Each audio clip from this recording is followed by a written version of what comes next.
Yes, of course, mimi naitwa Ali, karibu kwenye mahojiano yangu na Jenini, tupige na story mchezaji wa Yanga Princess ambaye kwa sasa amesainiwa kule nchini China. Tuko naye hapa, nina nalo kula kuzungumza na kuwatakia kheri wa Tanzania, lakini pia wachezaji wenzake ambao walikuwa naye katika msimu mmoja na nusu, licha kuwa kama timu huenda haikufanikiwa vile ambavyo walivyojiwekea, lakini kwa upande wake imekuwa nafasi nzuri ya kufanya vizuri kwenye ardhi ya Tanzania. Jenini, shwari? Shwari. Uko poa? Niko poa, niko vizuri. Hongera sana. Asante. Unaondoka Tanzania lakini ukiwa umeacha alama, mfungaji bora kwenye ngao ya jamii, mfungaji bora wa ligi kuu. Kwako mafanikio haya ni furaha kiasi gani na uliyatarajia ndani ya kipindi hiki kifupi? Niko furaha sana, nimepambana, mwaka huu umeisha, nimetafuta timu nyingine nje. Niko furaha sana, Mungu anambariki. Changamoto ilikuwa nini kwenye ligi yetu? Changamoto imekuwa kwa maneno ya washabiki wa timu nyingine, wanaongea vibaya kama wanataka sicheze. Hiyo inakuwa changamoto kwangu. Alafu nimeacha, ninapambana na kazi yangu. Maneno yalikuwa yanakuumiza? Yamekuwa yananiumiza, alafu nimeacha. Nasikia kama ni washabiki tu, kila mshabiki anaongea mambo yake, hawezi mtu kumuumiza. Goli ambazo umezifunga kwenye msimu unazipeleka wapi? Unazidedicated kwa nani?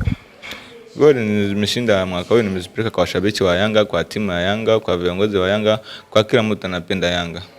Hizo goli zote zinapambania timu ya Yanga, kwa mtu wetu na kwa mtu, kila mtu anapenda Yanga, kila mtu anafanya kazi Yanga, nazipeleka hapo. Neno lako kwa wachezaji wenzako ambao ulikuwa nao katika msimu mmoja na nusu?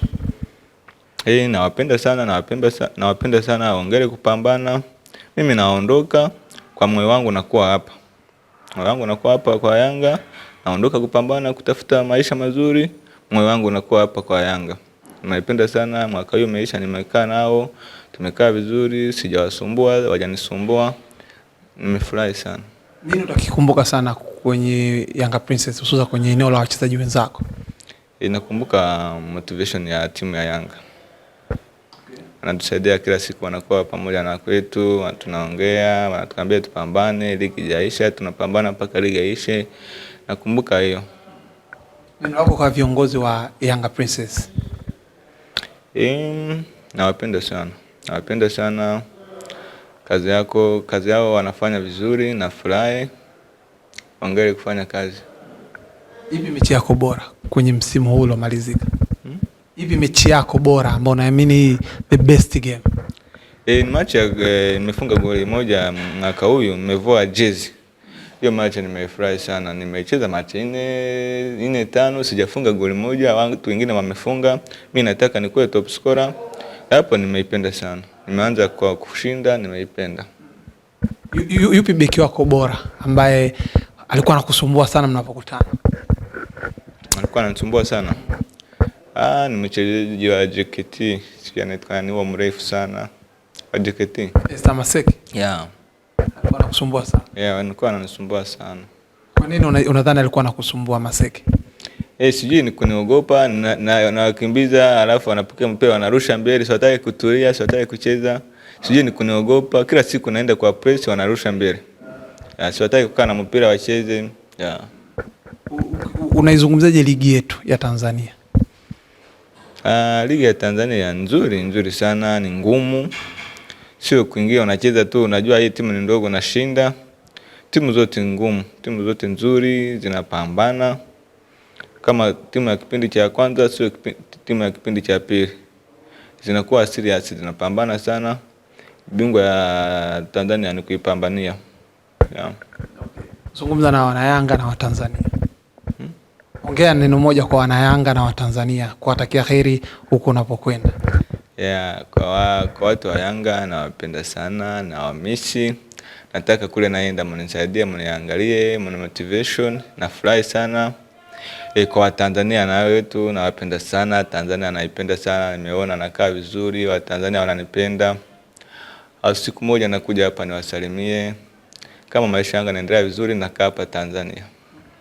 Shukrani. Alipoingia katika dirisha dogo, nakumbuka the first game pale KMC. Ilikuwa ni changamoto sana. Unajua, ukiwa unaona wenzako wanacheza, wewe uko nje, kichwa chako kinasema let me be patient. Lakini siku nitakayoingia pale watu watajua who I am. Sasa hile wanayo wachezaji wote na kibinadamu tu ndo huwa akili zinasema hivyo. Lakini baadaye unajua kugundua kumbe when you get there katika ile pitch wachezaji mko 11 uwanjani. Huwezi ukacheza mwenyewe. Kwa ndio changamoto alikuwa anaipata yeye. Alianza kwa kucheza kwa kustruggle. Nafikiri nishukuru walimu walimpa maelekezo kwamba this is football, you need to play as a team. Even though anakawa anafunga, lakini bado unaona ule uchezaji wake haukupi imani kwamba huyu ni mtu ambaye anaweza kwenda kufanya kitu pale unapotarajia. Pale usipotarajia anafanya kitu. Pale unapotarajia hafanyi kitu. Kwa hiyo pale kidogo ile balance ikawa inasumbua watu kote kuelewa. Lakini sisi tuliamini kwamba she will change and she will be better and better. And that is exactly what happening. Kwa hiyo sisi tunashukuru na yeye mwenyewe alikubali, akapata muda wa kuadapti. Alivyokwenda Rwanda, alikuwa na personal trainer, akawa anamsaidia, anauliza, anaambiwa mfanyie hichi, mfanyie hichi. Alivyokuja second round kaja mtu tofauti kabisa. So far she's the best striker katika ligi yetu. Haijawahi kutokea. Hatujawahi kupata striker mgeni best kama yeye.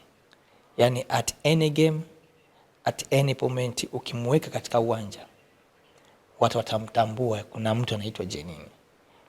Kwa hiyo sisi kwetu ni fahari na tunashukuru kwa wapenzi mashabiki wa Yanga walikuwa wakivumilia zile hatua zote mchezaji ambazo walikuwa wanapitia katika kuadapt on how to play in our Premier League for women.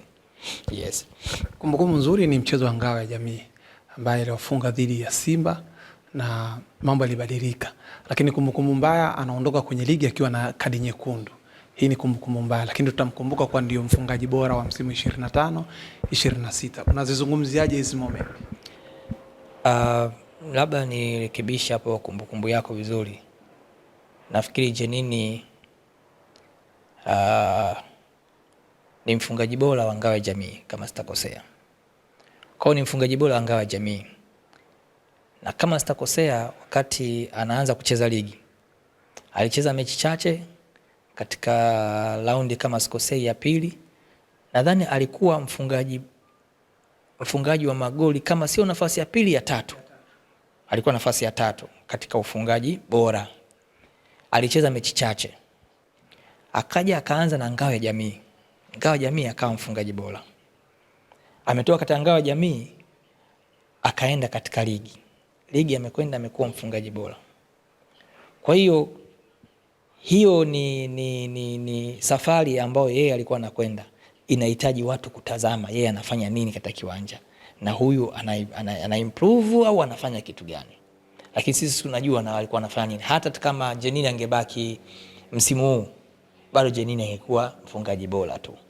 Kwa sababu ya level yake aliyokuwa nayo, timu anayochezea, wachezaji wanamwamini, wanampelekea mipira na yeye anaweza kuifanyia kazi. Nikija katika kusema katika swala ile la red card. Red card ya Jeanine itokea katika mazingira tata sana. Na nikiri kusema kwamba siku ile mechi yetu ya JKT na Yanga Princess kulikuwa kuna shida kubwa ya maamuzi. Ile shida ya maamuzi ili provoke wachezaji wa timu zote mbili. Kukawa zinafanyika makosa ama faulo ambazo sio za kiungwana. Lakini kwa sababu sasa maamuzi yalikuwa tata, ilipekea muhusika kutoweza kucontrol hiyo tempo ya wachezaji wanavyokuwa wanafanyiana. Kwa sababu kama uliacha huku na huwa akafanya akataka kubalance, imeleta shida. Imekwenda ups and down, mwisho wake imefika mechi ile ikawa imeharibika.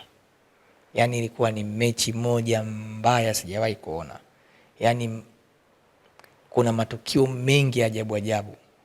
Wachezaji wanawapiga ngumi wachezaji wenzao, wachezaji wanawapiga vipipsi wachezaji wengine. Yani matukio ni ajabu, na katika matukio yote hakukuwa na yellow card wala kulikuwa na maonyo. Kwa hiyo katika psychology ya mchezaji, ukishafanyiwa sana vitu kama hivyo, inahitaji uwe matured sana kwenda kucontrol hiyo kitu. Nafikiri katika moja ambavyo vitu Jeanine ambavyo alishindwa, kwanza alipata yellow card na baadaye alikwenda kama kurudishia faulo, kitu ambacho kilisababisha second yellow card na akapewa red card. Lakini mimi nasema in football wakati mwingine moment kama hizo zinatokea kutokana na muamuzi ni jinsi gani anaweza kuwalinda wachezaji. Hapa kinachotakiwa kikubwa ni kuwalinda wachezaji, na katika sheria ya waamuzi hawa wachezaji ambao wanaonekana kukamiwa sana wanapokuwa uwanjani, huwa marefu wanatakiwa kuwalinda wao, kwa sababu mara nyingi wao huwa wanafanyiwa kuliko kufanya.